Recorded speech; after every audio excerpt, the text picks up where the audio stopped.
કક્ષાબેન D Solanki. આજે બનાવશું આપણે ભરેલા ભીંડાનું શાક। તો એને માટે આ 250 ભીંડો લીધો છે, આ રીતનો કટિંગ કરીને લીધો છે।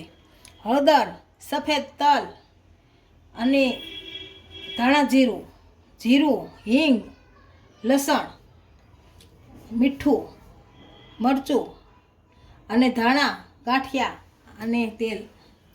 તો બનાવવાની શરૂઆત કરશું। આ બે ખાંડી લેશું પહેલાં અને આ બે જુદું જુદું ખાંડી લેવું। આ ત્રણેય વસ્તુને આપણે ખાંડી લીધું છે। હવે બનાવવાની શરૂઆત કરશું। તો આપણે આ ગેસ ચાલુ કરશું, તેલ નાખીશું।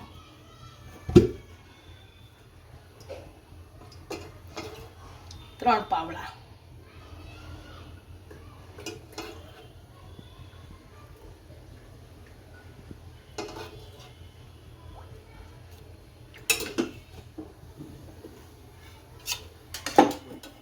આપણું તેલ ગરમ થાય ત્યાં મસાલો આમાં નાખી દઈએ બધોય।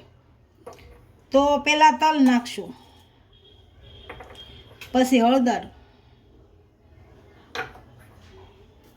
પછી આ ગાંઠિયા। જો ગાંઠિયા ન હોય તો ચણાનો લોટ પણ શેકેલો હાલે। આ ધાણા જીરું, આ આપણે જીરું જે ખાંડ્યું હતું એ, મીઠું આપણે માપસર નાખવાનું છે થોડું,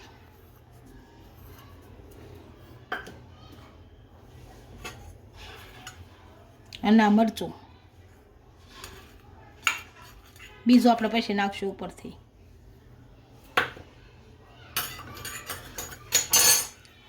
અને આ ધાણા,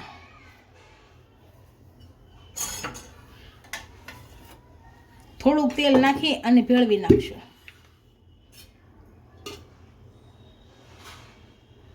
અને ભેળવી નાખીએ હાથે કરીને।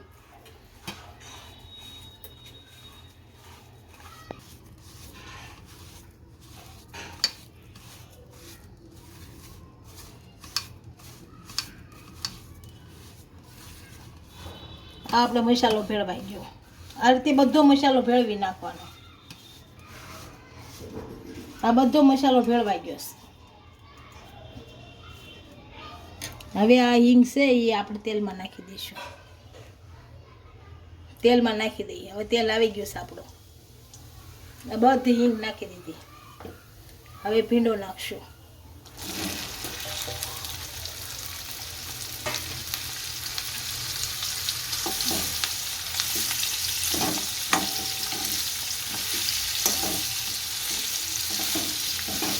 અને આમ ધીમા તાપે હમણાં હલાવે કરવાનું થોડું થોડું, ઉતાવળ નહીં કરવાની બહુ।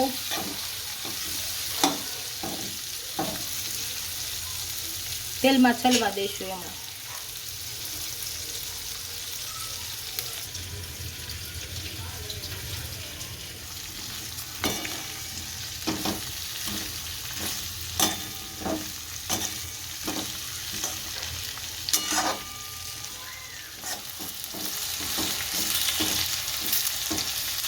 હવે આ બધો મસાલો નાખશું આમાં, આપણે બનાવ્યો તો એ બધું આમાં નાખી દેવું।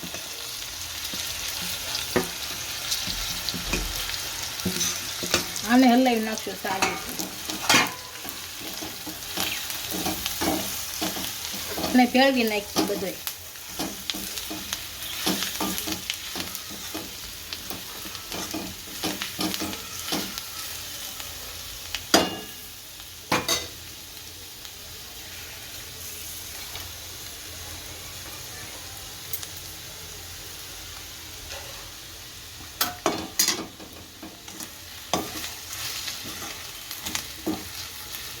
આપણો મસાલાવાળું શાક તૈયાર થઈ ગયું છે। મસાલો બધો ભળી જાય એમ કરવાનો। આપણું ભરેલા ભીંડાનું શાક તૈયાર થઈ ગયું છે। એક ડીશમાં સર્વ કરી લેશું।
હોય તો લાઈક શેર અને સબસ્ક્રાઈબ કરી દેજો. મળીએ નવા વિડીયો સાથે. ઇન્સ્ટાગ્રામ અને ફેસબુક પર ફોલો કરવા નહીં ભૂલતા.